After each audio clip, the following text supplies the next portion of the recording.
Hi guys, welcome to the channel guys. Okay, untuk video hari ni guys, aku nak tunjuk kat korang bagaimana kita nak buka untuk akses bahagian getah untuk wiper belakang ini guys. Okay, fungsi ataupun punca utama yang kita dapat detect adalah bila kita basuh kereta atau waktu hujan, air akan bertakung di bahagian sini guys. So kita akan buka bahagian sini and then kita nak tengok adakah bahagian sini ada karat ataupun tidak guys. So saya aku buka dulu semua pin-pin and then korang boleh tengok. Selepas kita buka kita punya cover, kalau korang tengok sini pun dah tahu air dia bertakung di bahagian sini guys. Kalau korang boleh tengok kita punya motor wiper, tengok karat guys. So kita akan buka guna baut 10 dulu. Kita akan buka semua.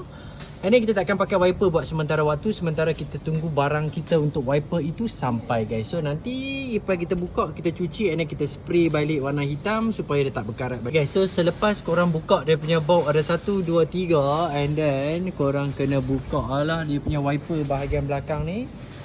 Okay, kita akan buka cover ni dahulu.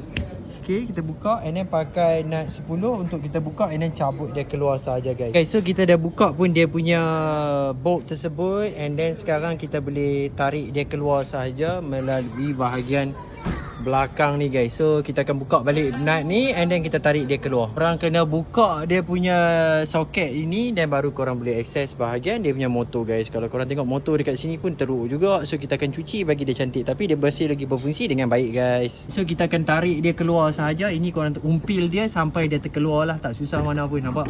Dah terkeluar guys. So bahagian belakang ni kita akan buat apa? Kita akan tutup dengan selotip dulu untuk kita tunggu kita punya getah yang baru sampai guys. So itu je video untuk hari ni guys. So thank you for watching, have a nice day and bye bye guys.